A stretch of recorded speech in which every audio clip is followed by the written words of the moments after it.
everyone. Welcome to the Class Zero Soldiers podcast, revived from the dead. I'm your host, Zero.exe. You could call me Zero. And as always, I'm joined by my good friend, Soldier by Night, aka Soldier. How's it going, man? It's been a while. Hey, how do we do this again? Yeah, right? You're gonna have to.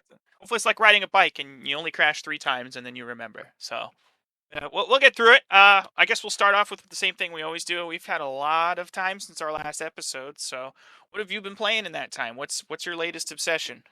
You know, as much as much, you know what? I don't know. I'm just gonna say it. I've really been having fun with Stellar Blade, actually. Ooh, okay. I know you don't have a PS5, so Nope. you might have to wait a bit. Hopefully, if it does, and it should come to the PC platform. Sure, things will get pretty hectic on certain mod sites like the Nexus, right? Oh man, I was But I was refraining from mentioning that. I thought about it and I was like, okay, I guess you went there. yeah, I mean, just stating the obvious, like I really enjoyed the demo. Like the demo is really fun. There's even a part of the demo where you can actually break through the area you're not supposed to experience another 40 to 50 minutes of the game. And so I did that a few weeks because I was trying to find my own way through this barrier. And it was funny, like I was like it was like 3 weeks before it released, right? And I thought to myself, I can't be the only one trying to break through this. Like, so I came up with like a clever way to try to do it, but I believe there was like an invisible area maybe that was blocking me. Either way, found someone who figured it out, and then I started spreading that news all over like subreddits and stuff like that, like for people that wanted to. Obviously, there's some that were like, no, I'll just start over, or I don't care about exploring more. I love it already, blah, blah, blah.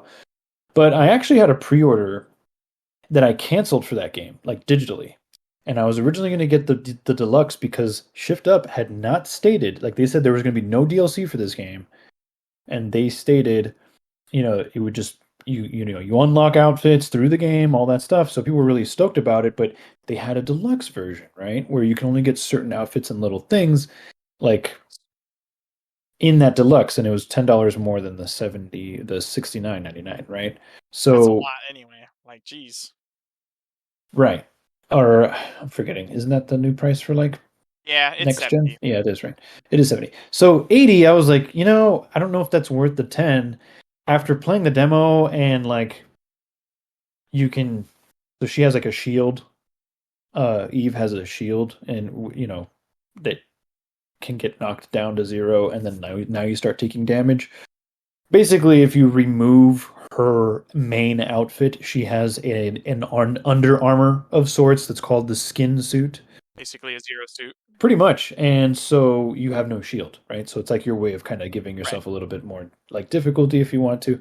And it also does look nice in some ways. But for me, I was like, I don't know if I care enough about those particular outfits. Lo and behold, the game comes out the day it releases. There's a $10 upgrade, and everybody was wondering if it would come out. So I wonder how many people did the deluxe without knowing, because they thought, okay, they said no DLC, and they counted $10 like upgrades as DLC. But obviously that's assuming, I guess. But either way, I'm happy I went with just the physical copy. Um, and I've got two of them. I got one sealed because it's got 1.0 of the game, and I know some people are probably going to want that one in the Ah. future. So I've been playing it 1.0 and been having a lot of fun. Um, You want to have your hard R shop? my hard R shop, yeah. I mean, honestly, that's so silly. Like that whole like It was. And then they changed it to Crimer and it was like, yeah, that's better. it's it's actually another graffiti in the game. They just took it and then just pasted it on that wall. But Yeah. it's like, yeah, Crimer. Like they appear in other places, so it was kind of like blown out of proportion. I thought it was hilarious personally. I think it's funny, but Removing it just draws more attention to it, in my opinion. I agree. Um, Unless it's something that's like very obvious and egregious, like it's a you Western know. thing. Such a Western thing for it to have happened. And something I experienced that's a little weird though is if you stop the game, like let's say you have all of your updates disabled and you hop online, Sony is doing something with this game that's different than other games that I noticed. At least I haven't stopped other Sony like published games, right? Um, but yeah, just to kind of wrap things up, um, they force you to update if you hop online. So if you don't want to update, just stay offline. Otherwise, you have to delete the game and reinstall it in order to play it on that version if you care for the extra gore as well. But yeah, anyway, sorry if this is a bit long in the tooth. I've been having a lot of fun, feeling like it's just one of those games where I can just pick it up and explore. Sure, it's got its faults, but it is very fun, and I think that's kind of the whole point. But do you have anything that you've been playing that you'd want to share? Oh yeah, I've got a lot to say too. So buckle in, guys. This is probably gonna be a 2-hour episode. Before I do get to that, I just wanted to comment on the Stellar Blade stuff. I think it shares a lot of parallels with Nier Automata, where it kind of came out of nowhere, just became an overnight success, and it has a lot of similarities too with just like the main character, the music, some of the enemy designs. I don't know if it's going to be on that same level as Nier Automata. Like maybe instead of a 90 out of 100, it's like an 80 out of 100, which is fine. It's still a quality game, and it's a rare win for Sony. You know, they don't have a whole lot of really big games they can call their own right now, so I know they needed it. I agree. In terms of what I've been playing, this is kind of a light year for gaming, just because we're in a bit of a transition year. We'll get to that in a little bit as to why it's a transition year, but my latest obsession has been Final Fantasy XIV. I've been absolutely loving it. It's a game I've been wanting to try for the longest time, but just I don't know, the stars didn't align. And so when they added the beta, the Xbox version with the free trial on it, where you get to play up to level 70 and the first two expansions are part of it, I hopped on that. I'm like, okay, here's my excuse to finally play the game. I love it. When the beta was about to end, they announced that all Xbox Game Pass Ultimate subscribers would get the starter edition of the game for free as an additional perk. So I was like, okay, cool. Well, I'm already going to keep playing anyway. So I got that. Oh, nice. Yeah, it's great. And starter edition is the same thing. It includes the base game, first two expansions, along with 30 days of paid playtime. Some of the restrictions in the free trial version are stuff like market board, social features, like you can't send friend requests or make parties, but you can join parties if someone that's paid invites you.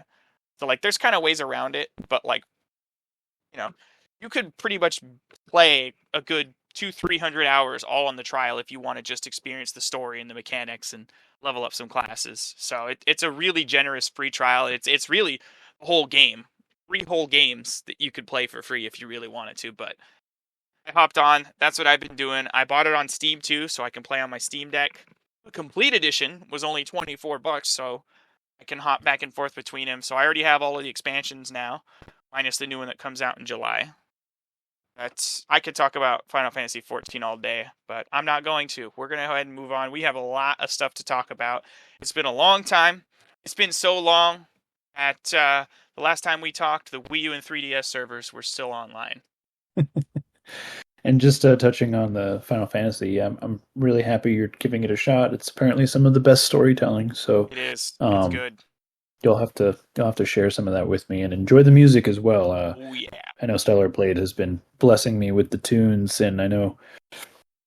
I mean, I imagine it's probably Yoko Shimomura making the music, and or no, I'm sorry, Uematsu is it? No, it's actually Masayoshi Soken. Oh, So Uematsu did the original soundtrack for the 1.0 version of 14 that's like no longer alive, that they completely A scrapped when Realm they remade the Reborn, the game. original. No, Yeah, A Realm Reborn is the new one. is the Yeah, Oh, okay, I got it. I got that's it. the revamp. So that's the base game of the revamped version. That's the one you can play now. So 1.0 was the original game that was so awful that they had to basically rebuild it from scratch because there was nothing salvageable in it. And just fun fact for you, they actually wove that into the story. There's like a canon, like apocalyptic event that happens in 1.0 that becomes a big event for the story in 2.0. So it's cool how they link that together. Oh, neat. I Yep. mean, they have a lot of respect for their own work, and I imagine like the music is no different, and it would suck to lose it. Oh yeah, a lot of references and Yeah, remixes of older themes. I love a lot of the songs. Realm Reborn's music is okay. I'm in Heavensward now, which is the first expansion, and they've really stepped it up. I could see why the memes all call it the award-winning Heavensward expansion. It's really good, but it's fun hearing a lot of the old tracks remixed. And like you said, they have a lot of love for the series. Every Final Fantasy game gets some love. Like there's a whole quest line that's basically part of the story from Final Fantasy 3. So whatever your favorite obscure Final Fantasy is, there's some fan service for you in there.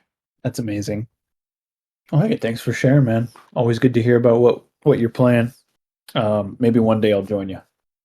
I would love that. It's fun. I'll teach you how to play it. For anybody that's never tried it, I will tell you this: compared to some other MMOs, it's a slow burn at the beginning because they don't want you to feel overwhelmed. They introduce everything very slowly, and if you're just doing the main story quests, you will learn everything over time. So don't feel like, oh, it's a lot, you know.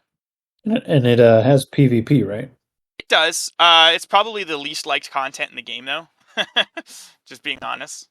No, it's okay. That sounds like not their forte anyway. Yeah. So It's there, if you want it, and that's one of the focuses that they're trying to improve is like, hey, we want a better PvP experience. So hopefully there'll be some stuff when Dawn Trail comes out that improves it.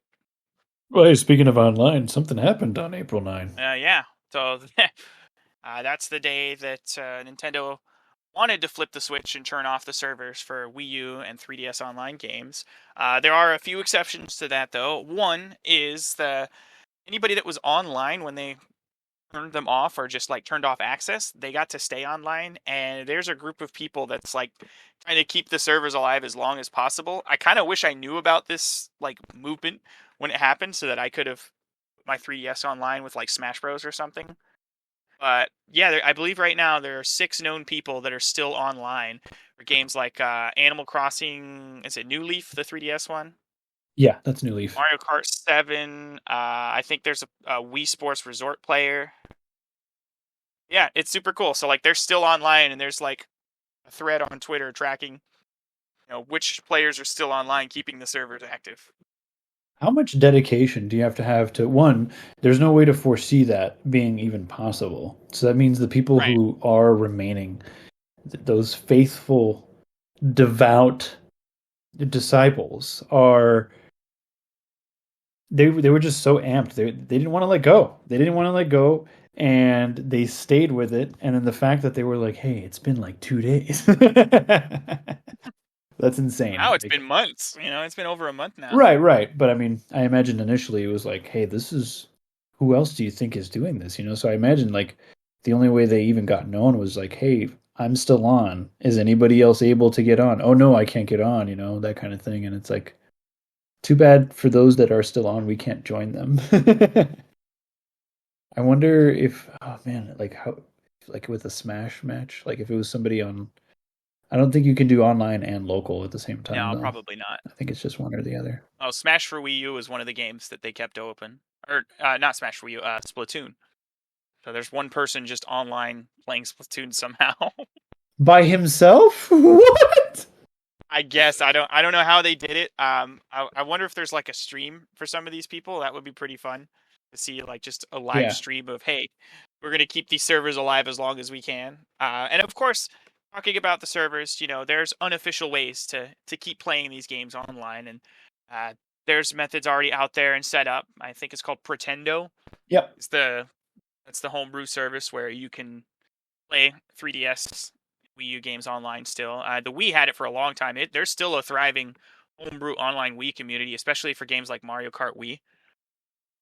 I hear they saved a lot of the assets, or if not no, all of the created Mario Maker stages, um, which is great. So none of them will actually be lost. So if you have all of those same like codes and everything, they'll all work, and all of them are being salvaged. Or obviously, it's already done, but yeah, Pretendo really does breathe life back into the 3DS and the Wii U. You can use it for, I believe, both. Yeah, both of them can use Pretendo. So, no. if you guys still need to play online with those older consoles, they're only offline officially. Did you get to do any Wonder Trading last minute or anything like with your Pokemon games? No, no, I don't go back to those games mainly because a lot of my 3DS games were like erased for one reason or another, whether I lost the games or I lost my 3DS and had to re-download them. Okay. Cloud saves weren't a thing, so like I couldn't get my stuff back.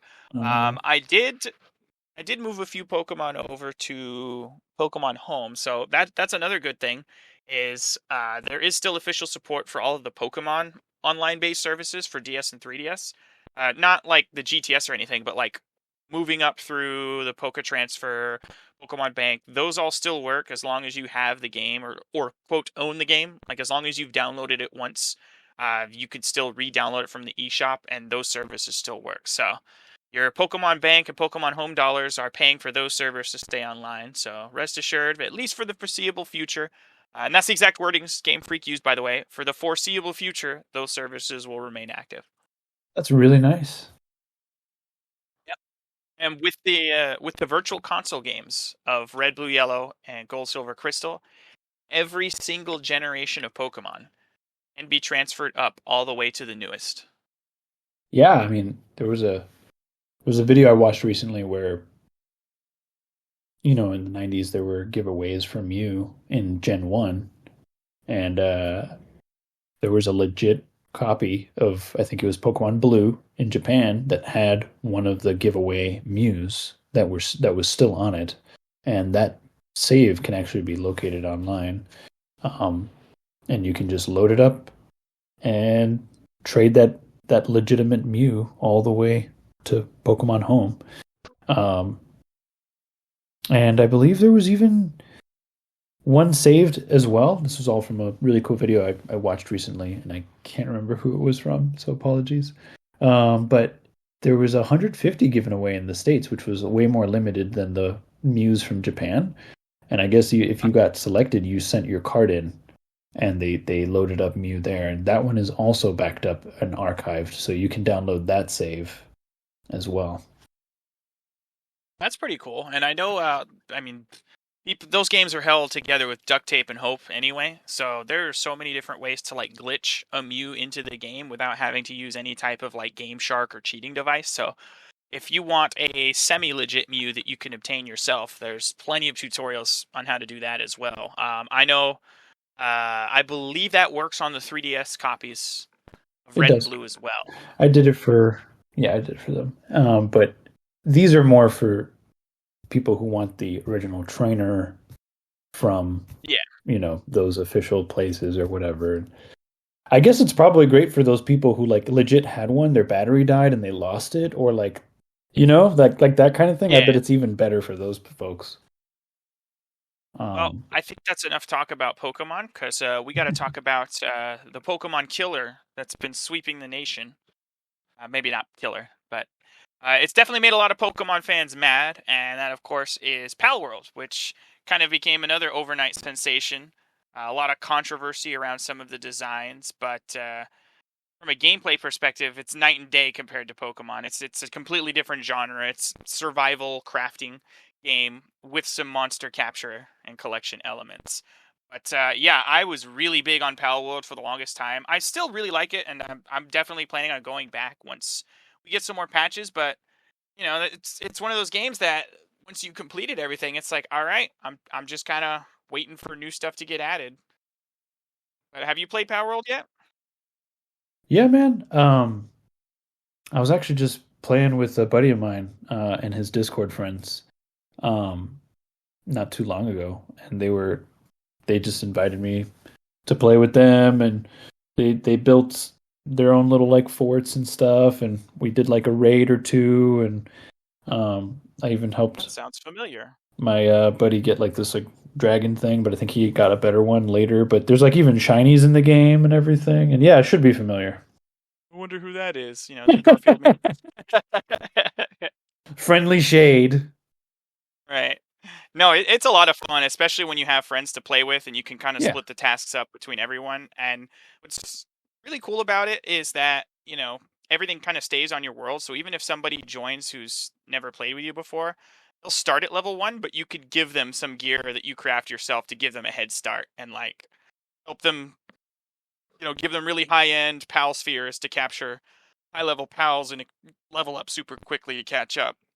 Actually, that's one of the things that I don't know if they've officially fixed yet, because it technically still is in early access. It's not even the full release, which is kind of why I cooled off on it and was waiting for it to really step up into the full release game. Is you can't change your player's name, at least on the Xbox version. I know on PC it's different, but you can't change your character's name, so you're just like player 457, and it can be kind of tough to see who's who on the map unless you've memorized their like player number and everything. Yeah, that's something I want to see them fix. Yeah, there's a lot of improvements that can come along. It's going to take time, but for what's available, I think it's a lot of fun, and that's like the whole point of a monster capture game that's not Pokemon, that's more mature and kind of caters to people who want to play together, like an actual play Yeah. together. Like it's what we wanted, for a long time, to be able to play with friends and like, go adventuring together and making memories and stuff and just having fun. And the automations and stuff that your pals can do, like that I've seen your guys' stuff do, like being able to build and craft and all this type of stuff, like upgrades and whatnot. I think it's really well done. But Oh like you yeah. said, it's a demo to me, so it's like, Mhm. That being said, for an early access game, it's way more complete than you would expect. Like mm-hmm. you can play the full experience and get the full like intent behind the developers when you play it. So like it's a lot more complete than most games would be in this state, which has me excited for the official release whenever it comes out. But yeah, it's a great time. Oh, for sure. I think you have to have Game Pass to play it, though, right? You can buy it outright. I think it's like $30, and that's one of the reasons why it blew up. It's like, well, it's half the price of a Okay. final release Pokemon game and runs way better. Or you could play it on Game Pass, Xbox or PC. But I think the Steam version was a couple updates ahead of the Game Pass PC version. So there was a lot of features like naming your pals that Xbox players had to wait a long time for, that PC players had from pretty much from the get go. But yeah, they're still actively working on it, putting new content in the game. And once it's fully there, and I think especially having it on Game Pass, that's a win for Xbox. Got a couple of W's to talk about for Xbox and Microsoft before we get to some of their more recent L's. Palworld was a big W, and so was Persona 3 Reloaded. I almost said Royal. Yeah, Reloaded is really nice. So over the weekend, I was hanging out with some friends, and I gifted him Persona 3 Reload, and man, just seeing someone kind of get into it, like they had already played P5R. So it's funny you bring that up. That was their way to dip into the Persona, world.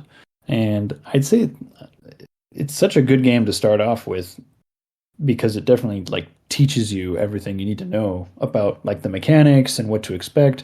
But P3R is so different. Um, it's just one of those things where you're never going to be able to make every fan happy if you're going to do a remake. Um, but it's one of those things where, man, does it feel fresh? And even just from my lens of someone who's played the FES version and then the P3P version, I can tell, wow, for whoever has never played like the originals, they're going to love this new one, and what it has to offer. Like it's great, and us getting confirmation for DLC, that being on Game Pass, Yes. is also another benefit. That was a big one too, and the fact that you could get all the DLC and the season pass that's going to include the answer, or they're calling it something else. Do you remember what they're calling that? Yeah, it's episode, Episode I Aegis. guess. Okay, is it Aegis or Aegis? I guess Okay, episode Aegis. that's how the characters in the game say it, so that's how I've always said it. Fair enough, and the voice acting is really good for it too, even though they changed a lot of the actors. So you get a solid dub if you're that kind of Yeah. dub enjoyer like myself. I know some people prefer Japanese voices, but if you like English voices in your games so that you can understand it, you're going to get a quality experience. P3R, really, really good game, and it's on my backlog, sadly, since Final Fantasy 14 has a chokehold on me right now. But it's definitely one that, when it comes to the next console, I will definitely be picking it up and diving more into. Oh yeah. But we can't talk about that next console yet. We got to save that for the end of the show. That's what everybody wants to talk about. We're gonna get to it, but we do have a little bit more stuff to talk about with Xbox. We've given them their kudos. They kind of started off the year swinging. It was looking really good. If you were an Xbox fanboy, like, you were feeling hot. PS5 has no games still. Xbox has all these big deals for Game Pass. Your money is worth it to go the subscription based, even if you still bought your games. Like, it was looking good. And then this last month happened, and things didn't look so great. So they've kind of been on a chopping spree with all their studios. They've bought up every indie studio known to man over the last couple of years, and unfortunately, there's been a bunch of layoffs. And one of the ones that was impacted was actually the developer of Hi-Fi Rush. Oh, I did not know this. Yeah, that's it's a huge bummer, and some of the employees found out based on the announcement. When the news broke, this is pretty hot off the press. I think this only happened within the last 2 or 3 days as of this recording. So very, very recent, but it's really unfortunate that, the whole reason they bought up those studios was so that they could make a bunch of games to add to the Game Pass and make that a more appealing subscription. I know Game Pass growth has stagnated a little bit. I think they said it only a 1% increase year over year. But the good news is that's still an increase, and they've retained everybody that got Game Pass. So it did its job in the sense of people are still keeping their subscriptions. They're not canceling, which is still a big W. But I guess, for actually selling the games, having a subscription that offers all those games is kind of a competing philosophy. And unfortunately, a lot of those studios took the hit for it. Yeah, it's at the end of the day, they're trying to make more than they did last year, not the same business wise. So Yeah. yeah. Redfall's Arcane Austin was also shut down. Tango Gameworks, that's the name of the studio behind Hi-Fi Rush. So, like, these are pretty good developers, the studios that they closed down with, like, really good IPs that were shut down. And they just expanded to the other platforms. Like they just Yeah. got it over on PlayStation and Switch. Yeah, so I mean, I thought that was a pretty big deal because to me that was like, oh, that's a winning strategy. It gives you value for an Xbox because it's like, well, you could play all Game Pass games and not pay anything additional, or you can play them on other consoles, but you have to pay the full price for the game. And that was a good trade-off where you can have your cake and eat it too, Microsoft. You're going to make sales on the game for people who can't get them on Game Pass on other consoles, but you still have a benefit for your own console that other consoles don't have. But I don't know. It looked like they were doing pretty good, and then this happened, and it's disappointing to see. And who knows what's going to happen from here? But you never like to see layoffs, and this is kind of a sign of the times, I guess. Like, most AAA studios have faced some form of layoffs in the last 2 years between EA, Ubisoft, Activision Blizzard, obviously after getting acquired by Microsoft. Like, all these big, high-budget AAA studios are seeing these same types of cuts, and it's a sign that this type of business model just isn't sustainable. Like, you can't make Marvel Studio level games, these mega blockbusters that only sell.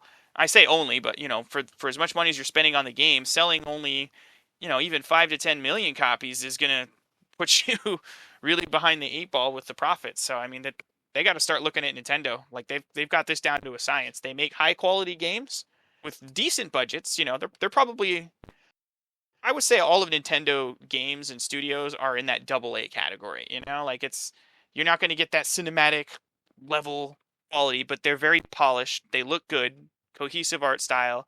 They run well, and they sell gangbusters because of the IP. And they have consistent releases too. That's the big thing. You don't need to be one big Right. game every 6 months. Like, people want games to play. So 8 games, people will buy them. That simple. That's really it. But the landscape is just totally different. Now it's like really up to the indie developers. I recently found AI Code. If you've never heard of AI Code, I definitely suggest looking it up.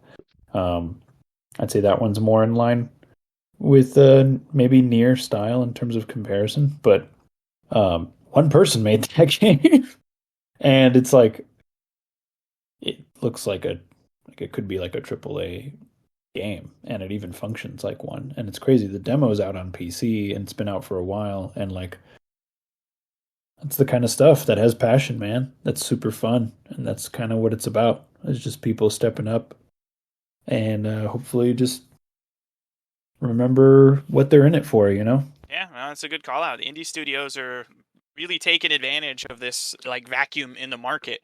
Or I don't even want to say low budget games, but like lower budget games. They're not blockbusters, but they have a good concept. They have a good gameplay loop that people want to play, and they execute on it. So I mean, Palworld's a perfect example of that. You know, it's an Unreal Engine game. It looks decent. You know, it's not gonna win any awards or anything, but it runs pretty well. Still in early access, of course, but I mean that's kind of what the market needs right now. Games like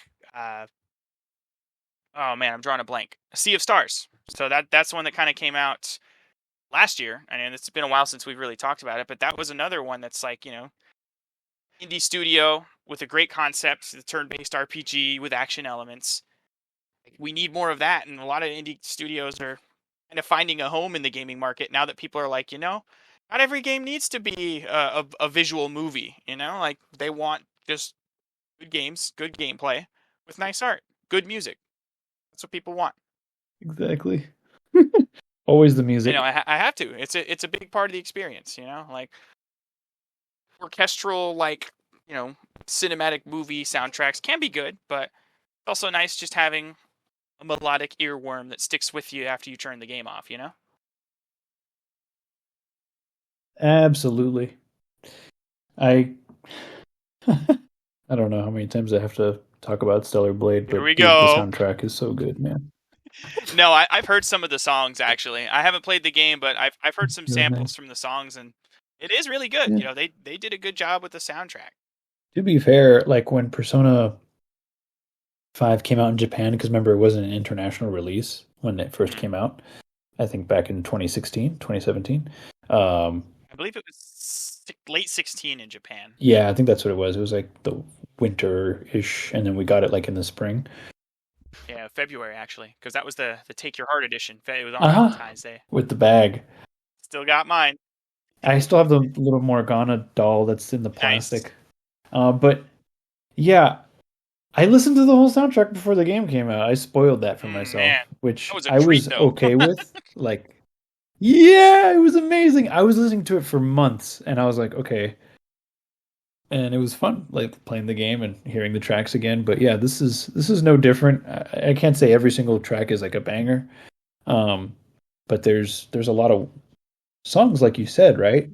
You leave and you think about it, and like they just live rent free. So Not every game's going to be Chrono Trigger, where literally every song is a masterpiece. But when you have a lot of high highs, you don't really have to think about the mids and the lows. Like it's funny you mentioned that about listening to Persona 5 soundtrack before release, because that's probably one of the best video game soundtracks of all time. I don't know if that's controversial, but I'll put it out there. I think it's up there. It's top 10 at least. But I do the same thing. Like when a new Pokemon game comes out, I like to try and listen to the soundtrack because yeah, games always leak before release. So I'll try to listen to like the new battle themes, the gym leader themes, and get myself hyped up for it. And it honestly makes me want to play the game more. I don't feel like I'm like spoiling or lessening the experience by doing that. yeah, that's like the one thing for me that just gets me more interested, right? Gets me more hyped Right. about it.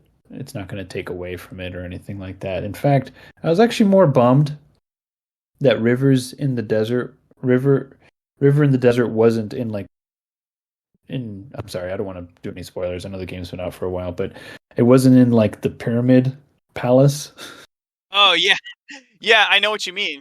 because I felt like that made more sense with the title name, and then it ended up being with like on the boat at the end of the boat palace, and I was just like, what? But it did make sense technically because there was a desert there, but I don't know. I just like it was such a high energy song. Not to get too off topic here about this, but No, um, this is on topic. Go for it. yeah, like I just thought it was I was waiting literally the whole palace. It was like I think the fourth palace you go to in the game, and it's like That's so funny. I'm like, okay, the song's gonna play here, and nothing. And then the boss battle for the palace happened, and I was like so Oh, bummed that's just out the that it regular didn't battle play. theme. Yeah, I was like, it's like, man, like, where's this song gonna be? And when it finally showed up, it was like the one time where the music, it didn't match my expectations. Kind of like when you read a book and you watch and you're like, that's not who Edward Cullen looked like in my head. You know, it's God. like one of those moments where you're like, Yeah. you get kind of like blindsided by your own imagination. When you first went through Redacted. Palace and got to the boss, you were like the SpongeBob meme with the pirate guy. That's it.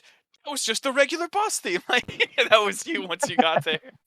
Yeah, yeah, perfect. That's exactly what it is. I still a great palace though. Oh yeah, and the music too for the palace. I love that theme too. Oh, it's really good. I forget what I it was called, like Memories of When You Were There or something. when my mother was there or something like that. That's the one. Yeah, And I would listen to that song on repeat. I just it's remembered a good one. I Yeah. was I was actually yeah. Well, let's just say I was dating someone at one point in my life where I played that all the time, and they revealed to me that they just couldn't stand how I was listening to that nonstop, and I was like, "Oh damn, Oh jeez. should have noticed the red flag right there." But Oh my god. Yep. Oh, you hate Persona 5 music? Yeah, this ain't gonna work. These for the yeah, streets. you know what, man? I mean, sometimes there's signs in there we just don't see them, but um, the music is definitely one of those things that it's like it's as important as probably like mechanics for me, right? Like mechanics, super gotta be like very fun, tight, well engineered. But then, what about what's happening in the background? What's going on psychologically in my head that's like really getting me going? You know, so Yeah, no, I agree with you. The music sets the stage. If you have a great environment, but like the music sucks, it kind of dampens the experience. And I'm about to hit a whole. I'm about to blow up the world here with this hot take. Like, I didn't like a lot of Xenoblade Chronicles Three's environment themes. They were too like they were too mellow. They were too chill. They didn't have enough of like a melodic patch to them, and a lot of them were just forgettable. I mean, they weren't bad at the time. They were good like environmental themes, if that makes sense, but they weren't good like game soundtrack songs, you know? it's really sad to hear. Not that it's going to stop me from playing the game, but I will say because I was very new to Xenoblade, playing 2 as my entry Mm-hmm. point, and I know I have not finished it yet. It's the Oh music yes. that really pushed me along with the story, but more like some of the character moments and things like Yes. that. But the music was the big hype, right? Yeah. 100%. And it's night and day compared to 2. It's just a more somber game in 3, and I don't want to scare you away from 3. 3 is an absolute masterpiece of a game. I'm not saying I dislike it or even that I dislike the music. I was just kind of let down in that same way that you were with Rivers in the Desert not playing in the Pyramid Song, where it's just like a lot of the map themes were just kind of there. It's almost like the complaints with the soundtrack in Breath of the Wild and Tears of the Kingdom. Like there was no like field themes, like the bombastic Hyrule theme from Ocarina of Time. That's everybody can recognize the first 3 notes of. Like it just wasn't there. So it was a letdown for me. But we're both music guys. The battle themes more than made up for that in Xenoblade 3. They were in their bag with the battle themes. Dude, you played that I don't know how many times, but like Oh, the you Moebius theme. yeah. Like That might be what we open up this episode with. okay, We're gonna yeah. play the Moebius theme. Let's do it. That's fun.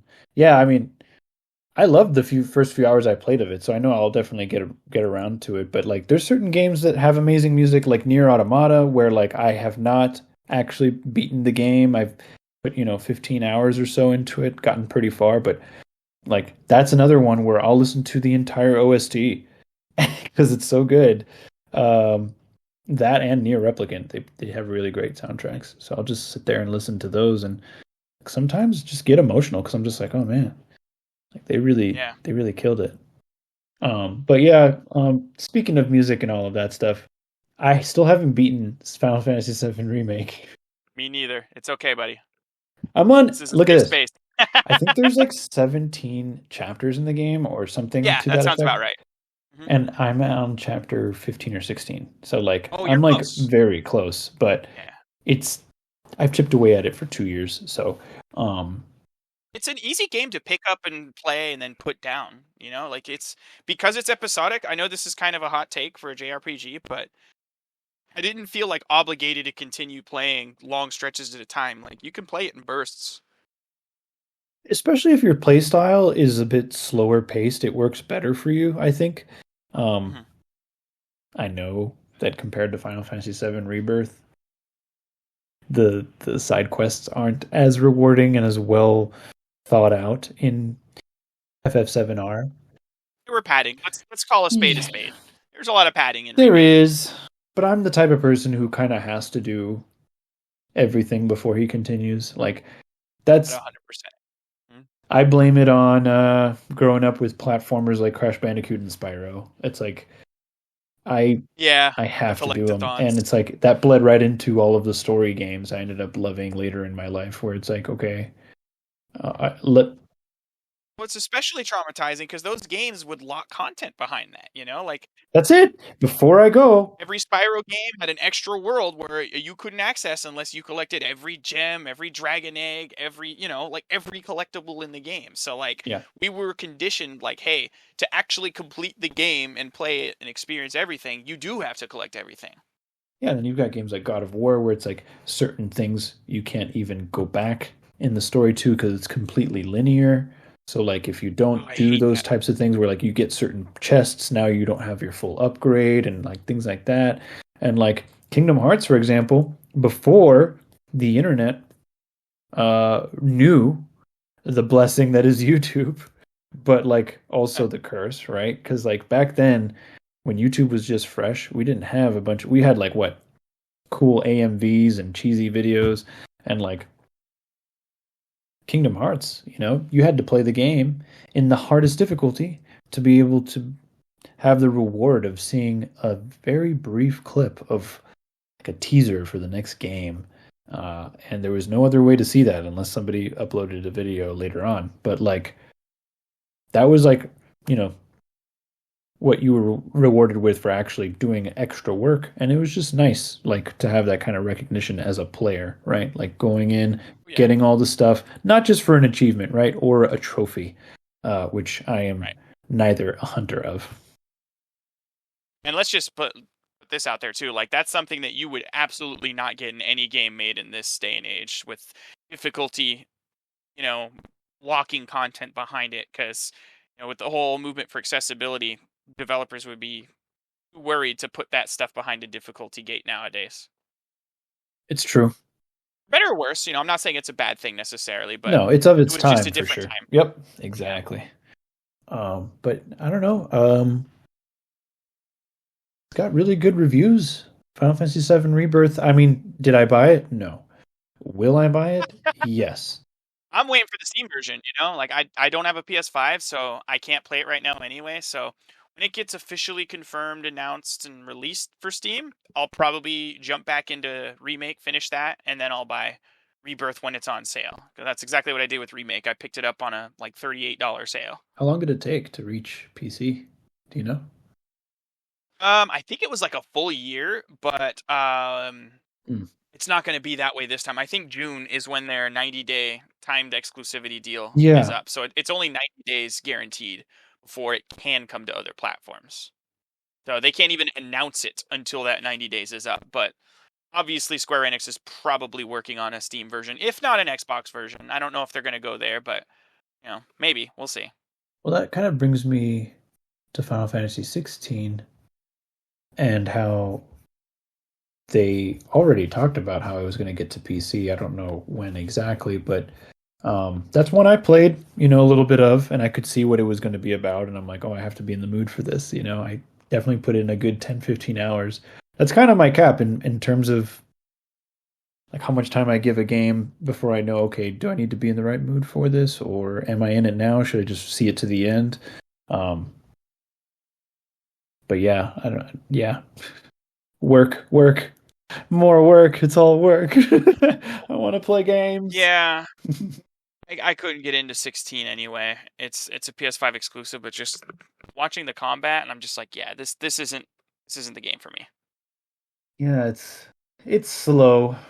A little sad that you can't play other characters. I know it's not trying to do that. I know it's a different game, but man, like all other Final Fantasies, it's the most un-Final Fantasy Final Fantasy, you know? It's like the Western Yeah, Final exactly. Fantasy.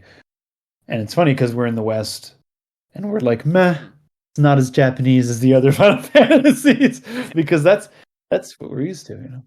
You know what's weird about it though? Like I'm not even mad at it for like the different approach with like the darker, more mature, and it's like the Eastern medieval European like art style. Like I'm cool with all of that. It's literally just the gameplay and the combat. Like I don't want Devil May Cry Final Fantasy Edition. Like I want a JRPG turn based or even some action, but not to the level 15 and 16 brought. Like I think the formula they have that they built upon in FF7 Rebirth is the right formula. I got to watch some videos. I know there's a demo. I could probably totally play the demo, but I still want to beat the game, previous game before I play it.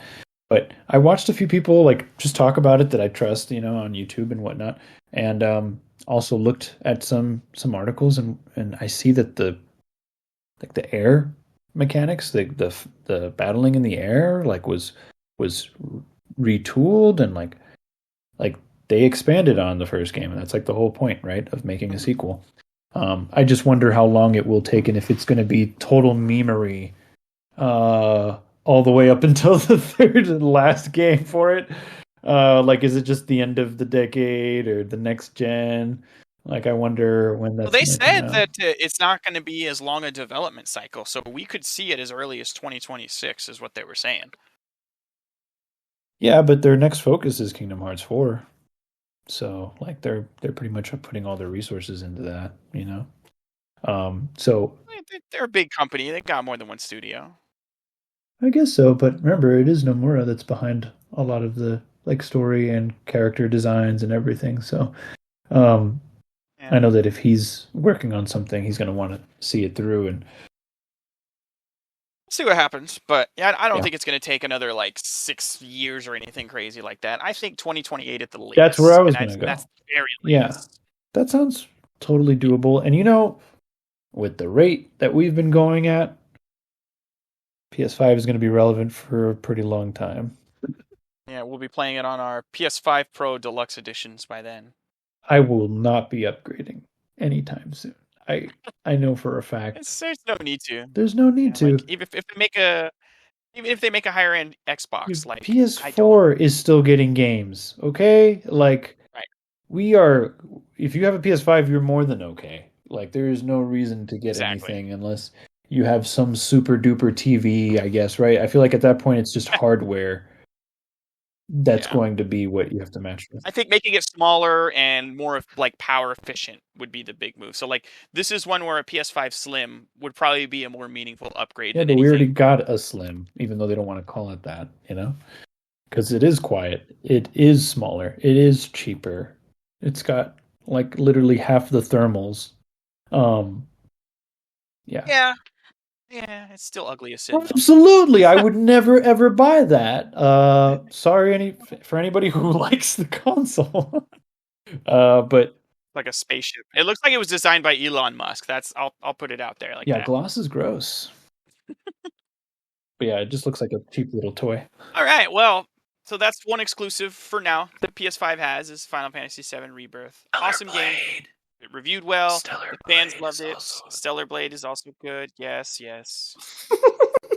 But I mean, we know Stellar Blade's gonna be on PC relatively soon, so. We know, and we also. I think it's the want that is how we know. I think that's what it is. Anywho, so let's talk about some other things here in the gaming sphere, but not necessarily the games themselves. We got a lot of big projects either out now or releasing soon. We got the Fallout TV series, which was a big hit. I know a Did you lot of watch it? people. I haven't watched it. I was never really into Fallout, but I've seen the talk. I've got my finger on the pulse of it, and people seem to be really happy with it. Fallout fans are eating good. They haven't had a good game in how long, so it's nice that they at least get to TV show. That's good for them. So awesome there. I think it's similar to One Piece, where like even people who didn't aren't even into anime liked One Piece Yeah, as like an adaptation, and then that's what I've heard. It's very accessible. Fallout is yeah. I had somebody who was doing my manicure and my pedicure like a week ago. She was like, "Have you seen Fallout?" And I'm like, "No." And she's like, "I've never played the games, but it's amazing." And I'm like, "Oh, okay, that's really good to hear because usually those suck." Yeah, no kidding. So Knuckles, the TV show came out. I think it's kind of blown out of proportion, the feedback for that one. I watched the first 2 episodes here on our Discord Okay, server actually with the how was guys, that? and it was fun. And the way I described it to them is like, hey, this is probably in between the quality of the Sonic 1 movie and Sonic 2 movie. Like it's somewhere in the middle Hmm. there. It's a side story, you can't expect a lot of the stuff that we would expect from the movies. But it's pretty good. I liked what I saw so far. And it's still Idris, right? That's doing. Yeah, it's still Idris Elba as the voice of Knuckles. Sonic and Tails are in there too with their same voice actors. Oh, cool. They're more of a guest star role. They're there a couple times, at least in the beginning. I don't know how visible they'll be in future episodes, but they were at least there in the first one. But I think it's pretty cool. There's a lot of like people talking about like, oh, this is the worst piece of Sonic media ever, and I'm like, man, did you guys just forget the mid 2000s? Like, they made a game on PS3 that was completely unplayable and broke at every Yeah. turn. Like, what do you mean this is the worst piece of Sonic media ever? So that was pretty funny, but its biggest crime is being mid. That's what I'll say.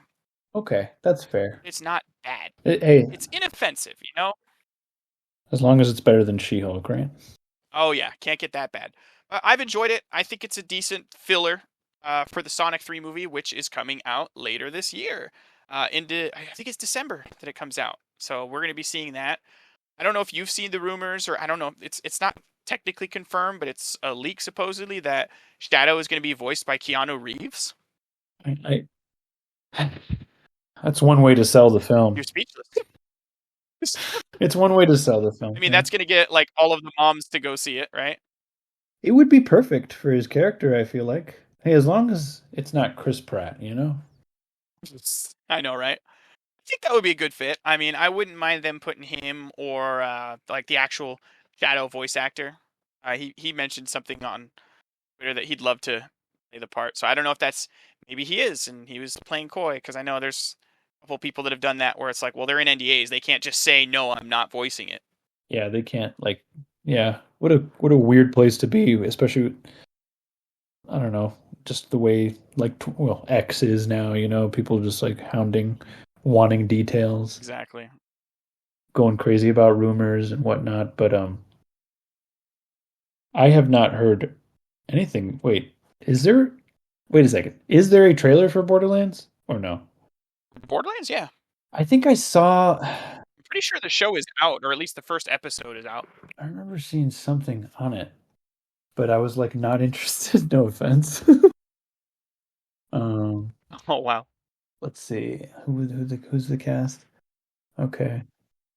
I mean, it's cool. They got Jamie Lee Curtis on there. Kate Blanchett, Yeah. amazing. Bobby Lee's in there. Jack Black's Claptrap. Yeah, I saw that. That was pretty funny. Yeah, I'll have to maybe give it a shot once I have the time. It kind of takes a lot out of me to watch stuff that's adapted. I don't know why. I've got a lot more love for Borderlands than I do for Fallout, just because I haven't actually played some of the games. So that's going to be a fun time. That's probably it. Maybe that's it. No, it's just, the weight of crushing expectations and previous experiences. I get it. All right, well, we've talked enough about TV. Let's get back to video games. And the one that's on most people's minds right now is we've got a lot of information, rumors, leaks, call it what you will, for the Nintendo Switch successor. But I say news because we did finally get some form of official confirmation from Nintendo itself. It's not just a shadowy rumor. No, they've addressed it publicly in their investor meeting, and Shintaro Fujikawa, I think that's his name, the president of Nintendo. I don't know his name. Uh, he addressed it on Twitter saying that they're going to announce the Switch's successor within this fiscal year, which ends, I believe, March or April of next year. So within the next 10, 11 months, we will have official announcement of the Switch successor. If I had to guess, it's probably going to launch sometime in end of that. So I want to say like March or April, if I had to guess, kind of like what they did with the Switch, released in spring. That way they could still get their the holiday sales for the Switch, the one last hurrah. But they also announced, of course, there's going to be a June Nintendo Direct focusing on games for the second half of this year. So it'll be the official Nintendo Switch swan song. We're going to find out what they're doing for the rest of the Switch's life. I'm expecting a lot of like remakes and remasters. Probably nothing too crazy big. I don't know why I have this feeling, but just something is telling me Astral Chain 2. I don't think it's going to happen, but just something is telling me that it is going to happen. And I know I just contradicted myself, but just something tells me Astral Chain 2. Keep an ear out for that. We may finally get those ports of Twilight Princess and Wind Waker HD. I feel like that's a good way to kind of bridge the gap to the next gen and people that want that more traditional Zelda experience.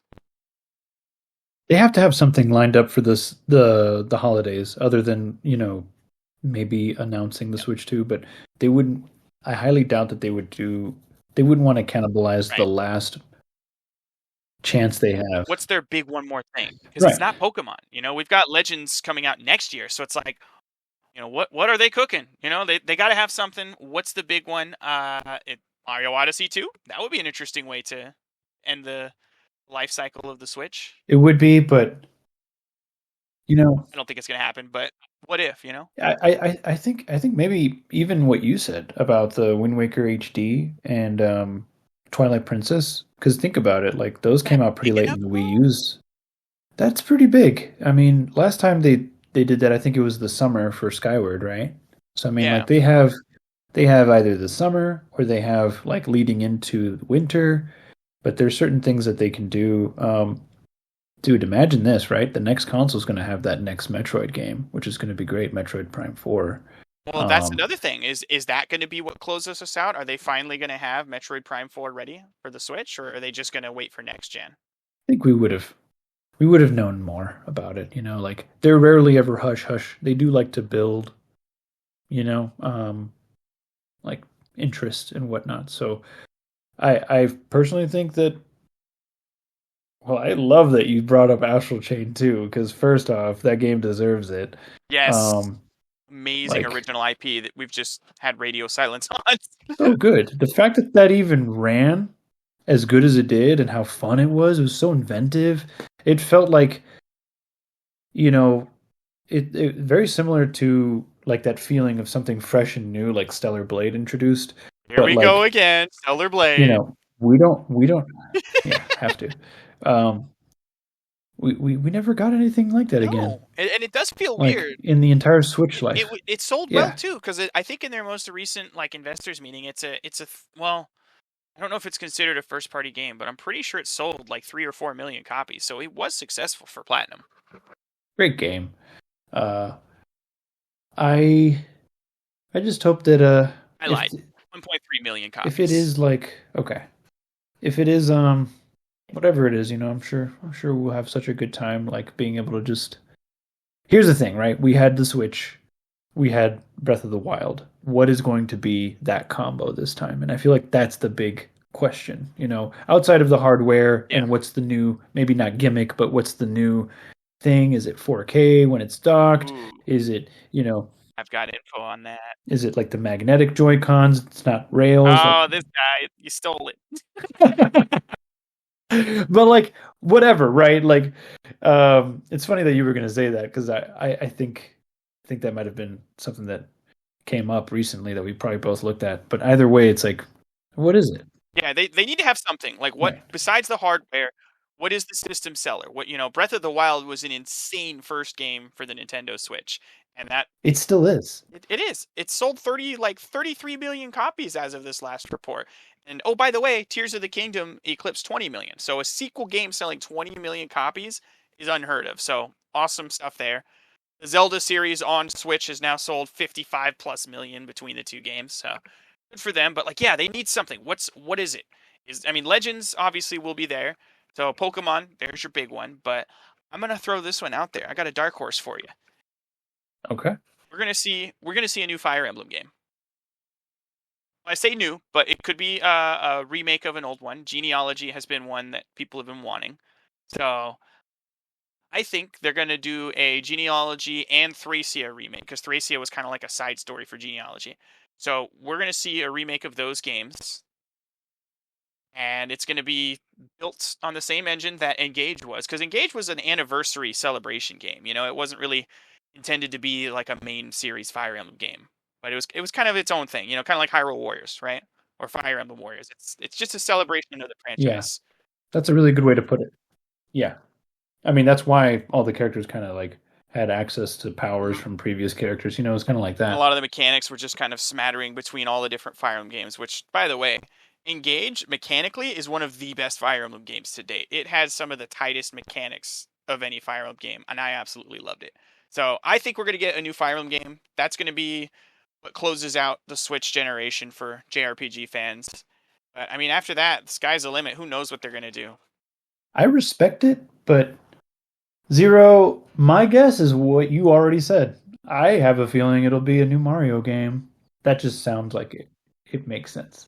I mean, Wonders just, Yeah, that was huge for them. So we need exactly. what's the next 3D Mario? What are they going to Is do it with going it? to be Odyssey 2? Is it going to be something brand new? We don't know. Bowser's Fury. Are they going to build on that? Right, That exactly. was a good experiment for them.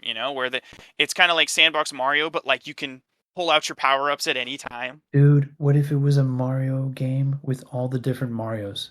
Like from past games where like you had like the old school Mario and like instead of turning into him or something, they like all worked together and then it was like different Bowsers from different eras. Mario Generations. Yeah, it's like something like that. Like can you imagine if it was just like some sort of time travel type mechanic because we've done space, we've done flood, we've done transforming into different kinds of creatures. Like I feel like that's kind of where I know that's a big theme in lots of media is like alternate realities and separate selves. It's like that would be a pretty Yeah. cool, like can you imagine different Peaches like from different like eras and like Ooh, all that I'm gonna stuff? throw Like this out there.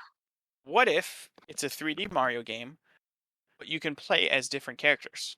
So Super yeah, Mario 64 DS, for example, where it's a sandbox Mario game. Maybe it's level based or whatnot, but they bring back other playable characters besides Mario. Because honestly, that was kind of my biggest disappointment with Odyssey, is that I yeah, couldn't play as Luigi. I really wanted to play as Luigi and not just throw his costume on Mario. yeah. It was a missed opportunity considering every game has let you play as Luigi. Yeah, I mean even well, except Sunshine, but like Super Mario Galaxy Galaxy. did, yeah. Both games had ways to play as Luigi, albeit very limited for two, and had to beat the entire game perfect 100% for one. But I mean, he was there, he was playable. But let's talk more about hardware, because Yeah. that's the other part of the mystery here. We don't know what games are going to launch for it. But that mystery will be solved whenever they do the reveal presentation video, just like we got for the Switch, where we got to see like Right. Skyrim, Splatoon, Zelda, Mario. I think Mario Odyssey was on that trailer too, if I'm not mistaken. They had a little peek of it. I think Yeah, so. yeah, because it was the one where they were in the desert and it showed the bullet bills. So yeah, I mean we'll find out when they reveal it what games are to come. But we got to talk hardware. You mentioned the magnets, so this is a big deal for a lot of reasons. So the rumor goes that they are electromagnets, and they basically snap onto the side of the Switch, so you can it it removes a point of failure from the original Switch. I don't use Joy-Cons on my Switch when I'm playing handheld because it feels very flimsy. It feels very, what's the word I'm looking for? It feels loose. It doesn't feel great. It doesn't feel like a good piece of hardware. So I use like the third party controllers. Yeah, it kind of bends a little bit. Yeah. Yeah, it wobbles in place. There's a lot of play with where the rails attach. So I use the third party ones that are just kind of like one big piece that slots the screen in, because that feels sturdy to me. So electromagnets You can't wear down an electromagnet like you could the little plastic nub on the Joy-Con. So if those snap on, that's going to be a much better, like higher end premium feel for the portable experience. So that's a big deal. If I may, go ahead and just maybe add what you're about to maybe even talk about. I was talking to myself the other day. I was like, man, you know what? I don't even want Hall Effect. I want them to design that something that's just like, hey guys, we made driftless joysticks or something like TM. Like I want them to come up with a Nintendo like verbiage, like I want them to brand something and be like, hey, we invented the thing that you Like hated HD Rumble. better, or whatever. Yeah, it's like HD Rumble. But we invented the thing that you wanted from the thing you Super hated. Like Joy-Cons. I was trying to think of a clever name, but I couldn't. Yeah. But I like Super Joy-Cons. I mean, Super Nintendo Switch, there's a good chance that it's going to be called that. That would be the best. I would love that too, and I think that's going to be a given. I think that's going to be a big selling point too. Is hey, these Joy-Cons use Hall effect sensors. I think the Joy-Cons will have them because that was such a big Yeah, loss for them having to constantly repair Joy-Cons yeah. that were out of warranty for that issue. They're not going to let that repeat itself because that cost them a lot of money. So, ounce of prevention is worth the pound of cure. Those type of joysticks exist, even if they're a little more expensive. Probably better in the long run to put them on there instead of having to worry about the drift on millions of units later on with repairs. I think that's a lock. I think that's a safe bet to assume that they're going to have. Cost of prevention is worth a pound of cure? An ounce of prevention is worth a pound of cure. I've never heard that. Really? Oh, yeah, that's one of my favorite sayings. I swear, you have a whole just My mom was a game writer, okay? library. Oh, I didn't know that. Oh, that's cool. All right, you are so casual about that. That is really cool. I did not know about that about your mom. Very neat.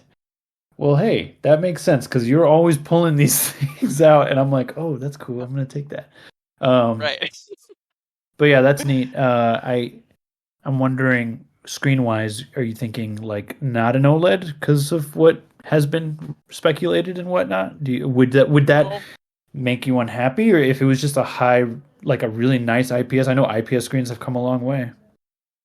so that's a good one. That's another big question mark when it comes to this. So the speculation for the last couple months has been, oh, it's not going to be an OLED at launch, right? And that's to me personally, my thoughts are I don't want to go back to anything but OLED.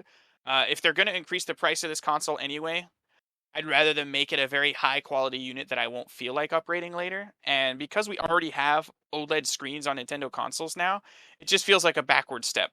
Like I still think it's a missed opportunity that they never made a Switch Lite OLED version. Because I think that would have been like one of the optimal ways to play Nintendo Switch, like There's especially with uh the console feel issue of a regular Switch with yeah, Joy-Cons.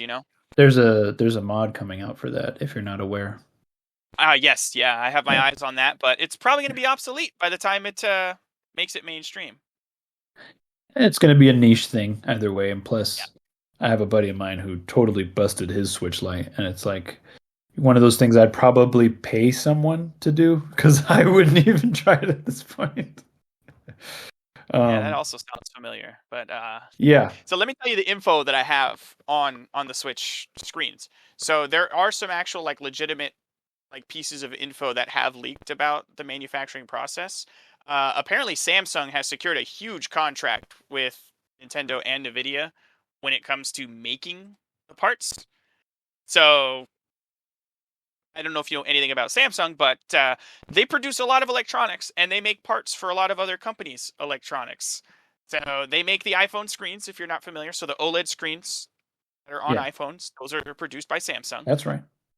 Because they produce these OLED screens for so many companies, it's so cheap for them to manufacture them now that they can offer them at a very competitive price.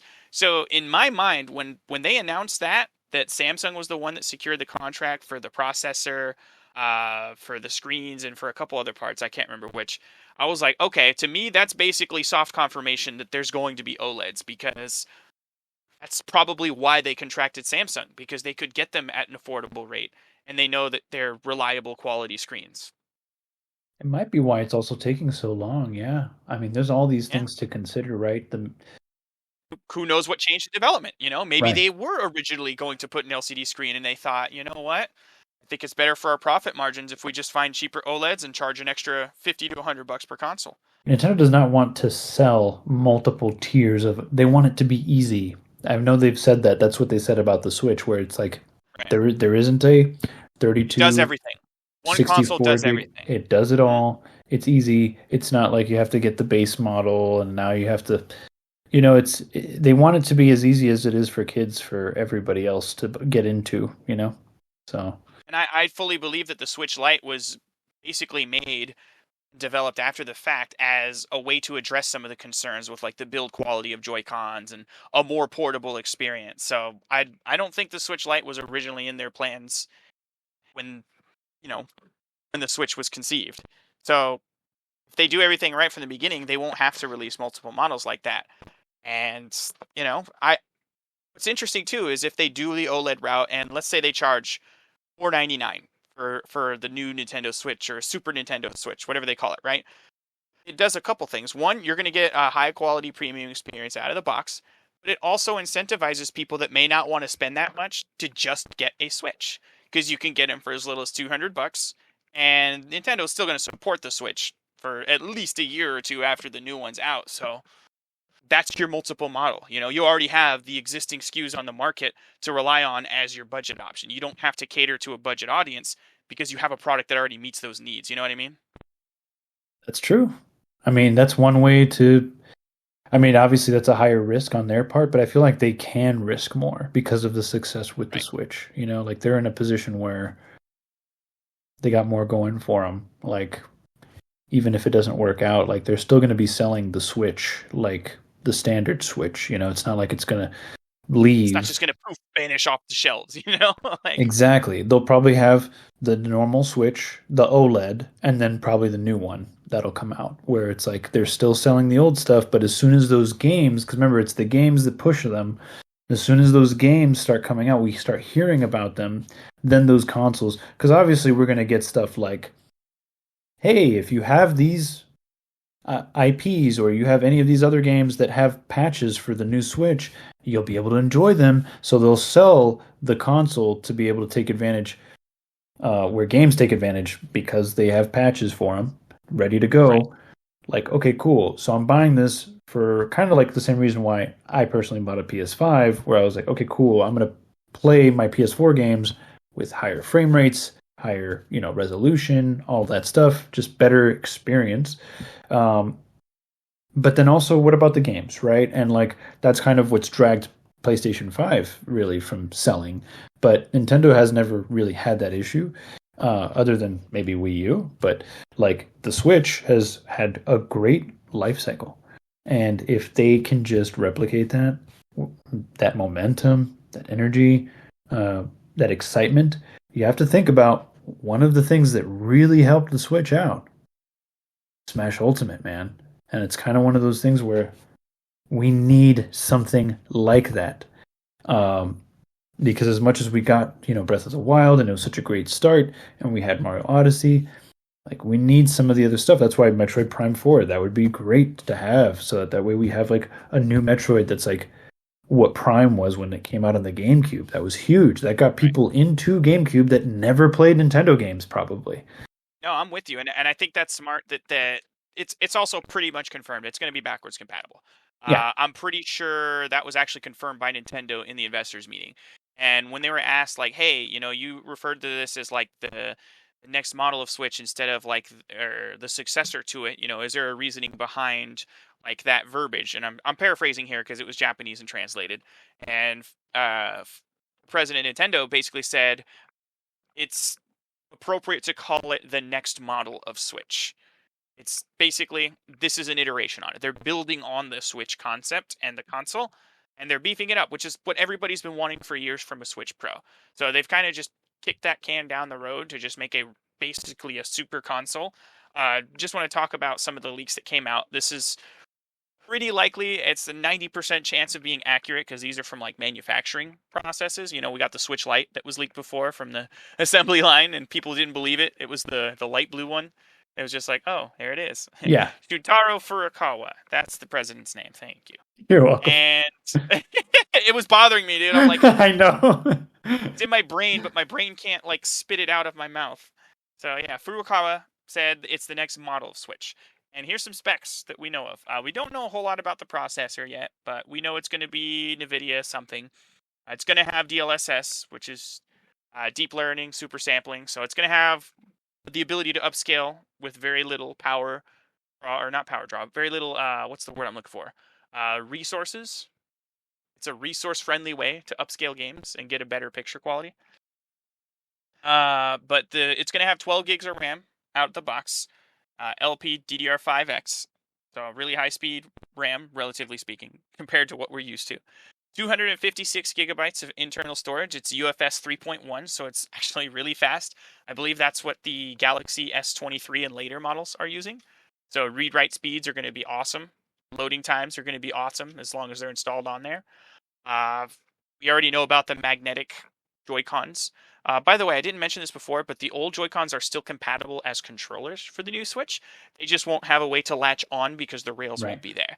So you can still use them as a Bluetooth controller. Those will work just fine. You just can't obviously attach them to the Switch, which is fine. I'd rather them not waste the hardware to do that. So what do you think about those specs so far? 12 gigs of RAM, 256 gigs of UFS 3.1.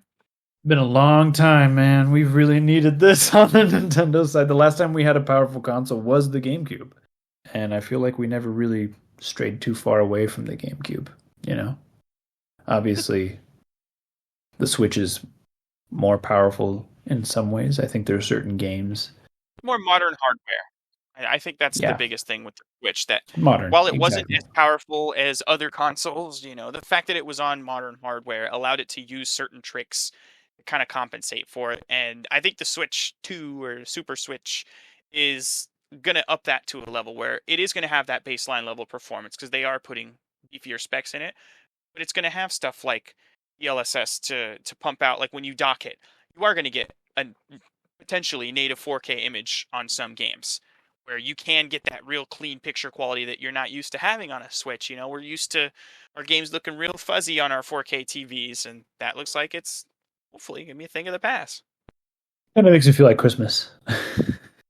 Dude, I'm so excited. I can't wait. This is a day one buy for me. Like, this is all I've ever wanted from a Switch successor. Like, you know, I'm referencing memes. I'm showing my terminal online this, but it's that SpongeBob meme where, like, all the fish are crowded around the window where SpongeBob's about to grill, and like he finally puts a patty on the grill, and they're like, "That's exactly what we've been waiting for." Like, that's me right now, you know. Like, I'm getting exactly, and not just me. I mean, this is probably what most Switch users want.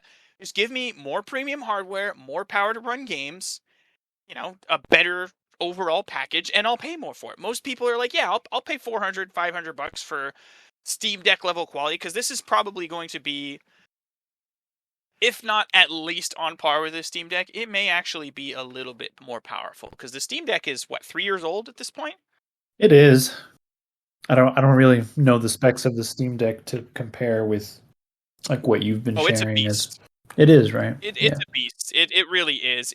I love my Steam Deck. I've been playing Final Fantasy XIV, I mentioned on it, and it runs games on the OLED, right? You like it? No, I don't have the OLED yet. I'm getting the OLED though. That's coming. Oh, you're waiting, right? Okay, I gotcha. Once I sell this one to my coworker, I'm gonna pick up the OLED. But performance, in terms of like the graphical output, it's like 1.2 teraflops, which puts it like right alongside the Xbox One. But again, that's not like an apples to apples comparison, because Xbox One is on much older hardware.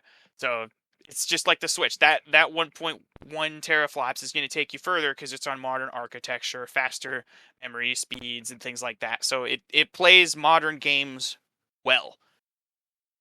And the Switch is going to be even more modern than that. Maybe I don't know if it's going to be more powerful, but I think if it's at least on par, I'll be happy, because it's probably going to be a lot thinner and more like more sleek, streamlined than the Steam Deck is. And they care about their battery life. I mean, remember, they underclocked the chip, the Tegra 1. By a lot. We know that it's capable of doing so much more. It can even hit 4K. But they just care about battery life, right? Because they want you to be able to enjoy the portable side of it. They don't want it to just be a home console. They want it to be, I think it's always been It's supposed to be it's balanced. always been a 60-40, then a 40-60 between like who plays handheld versus home more than the other. And it's like they know that the Switch part of the name is really what people love Convenience. about it. It's like, damn, I can just take this anywhere. Yeah, and it's not as bulky as the Steam Deck. Let's be real. Like, if there's certain games on the Steam Deck that you want to play that already exist on the Switch, like, dude, get a Switch Lite. Obviously the haptics aren't going to be as cool in some parts and things like that for that are offered in the deck. Obviously HD Rumble's fine, but Probably not going to run at 60 yeah, frames a second unless it's a exactly. mini, things like that. There's going to be some Yeah. sacrifices, but that's what I like about the Switch too. It's going to be you won't have to make as many sacrifices. You're going to get the best of both worlds. Like you're going to be able to really refine the vision of what the Switch should be. I think that's what the coolest part is. Absolutely. But let's also be realistic and just not, just temper our expectations. And Nope, I'm expecting the moon. cool, man.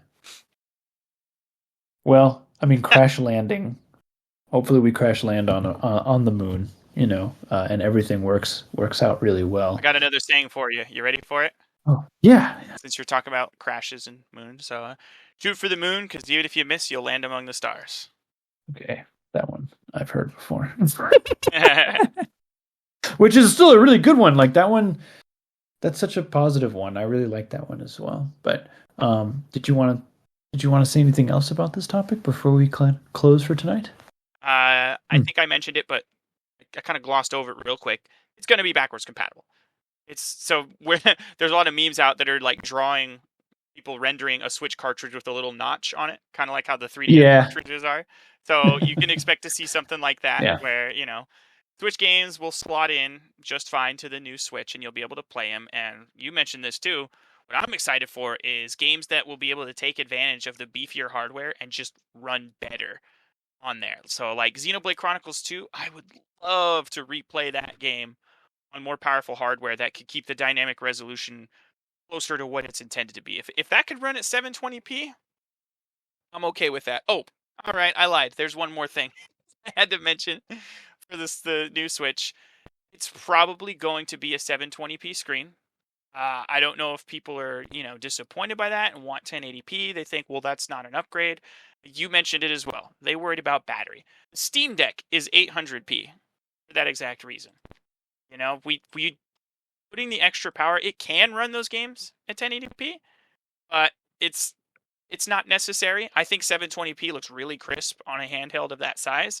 And again, it's not worth the extra battery draw. That's like twice as much power required to output a 720p image to 1080p. I think it's actually like 2.1 times the amount of pixels. So, for portable, it's not worth it. Just when you dock it and get 4K from DLSS, there you go. You could get your super high resolutions, but I prefer them going 720p anyway because two things. One, if it's backwards compatible, games that run at 720p on Switch will look cleaner on the new Switch if it's the same resolution screen. So we don't have a situation where it's like the DS games on 3DS. Remember how fuzzy those looked? Oh, this is true. Unless you held select Yeah. including it and made the screen size super small for the 1-to-1 mode, it looks super blurry because the pixels, it didn't scale. It wasn't a perfect scale of the screen size from DS to 3DS. It would need to be either double or the same in order for it Exactly. to be good. And no Yeah. way in hell is Nintendo going to drop a console the 1440p screen for gaming. I don't think any No, of the but why do portable I have a computers. feeling they would do 900 though? I don't think they would. That there's I would no hope benefit. not. It's more expensive. Yeah. It's going to drain battery more. And again, Switch games aren't going to look great on that unless Bad for development too, because yeah, it's like, it's a nightmare. yeah. Stick to 720p. Make them OLED because we already have OLEDs, and then we could focus on the other part of graphics when it comes to gaming, and that's the frame rate. Let's see some more 60 frames per second in handheld mode. That's what I want. I want 1080p though. I'm in the 1080p camp personally. Oh no, Like I 720 I doesn't want it. scale. No, I know. And God forbid But you hey, play a maybe game that's less than 720. here's the thing. This is I think the kicker and why I would be okay with 1080p. if there's an implementation in those patches for games that get patches, then they can take advantage of the 1080p panel, right? True. That Because is true. then you can actually use it and then it work out, and it could even motivate other developers to want to go ahead and make a patch, and then okay, cool, people really care about this. Boom, let's go ahead and push it out, and like boom, there's extra sales, there's extra engagement, all of that stuff. They'd have to do But that yeah, for every game on an individual basis. Whereas if you did keep a 720 panel, it would just you work. wouldn't get it. You wouldn't get it, and that would be kind of like what you said with the whole DS to 3DS, where it was like some games just don't look that great on that next one. Um, but who knows? Who knows what it'll be? I honestly feel like that whatever Nintendo does, I just want them to have that secret sauce that they've always had, but like really just blow our minds with some tech that's in it, right? Like some cool, like, you know, headphone driver for audio. Like, give me something in there that's just like different, that's special, that's not just beefier. Like, I do want beefier, but like, what's the thing that where's the 3D without the glasses? Like, I don't need it to be that level of wonky, but I do want like just something in there. Like, hey, like I said earlier, like we invented this. We call it the driftless stick, and it's not Hall effect, but it's like the same thing, but they call it something else. Like, I don't care. Like, just give me something that's like innovative, and I'll probably be happy anyway. It's funny too, because I think this is probably the one generation where they don't need to innovate. They don't need to throw that gimmick in. They They just don't. need to refine No. what's already there. So if that is the big gimmick where it's like, hey, electromagnetic Joy-Cons, it feels like one solid piece when they're connected, and you can't break any hardware by attaching or removing them, I think that would be the big enough gimmick for me. It's like, oh, this is perfect. This is With exactly the sticks. the Please include natural the sticks, though. evolution of what we had before. And Hall effect. Yeah, they got to have Hall effect. I'm okay with that. I like how we're just like talking about the Joy-Con primarily. We're like, That was the big please, sell. because That was yeah, the big draw for like the Switch, is not just the portable, but it's like it's portable because you can take the regular controller, break it down to the left and right, and then attach it to the tablet. So I mean that was the whole gimmick for the Switch. So them improving that would be an I'm one innovation. of those people that I'm probably one of the few people.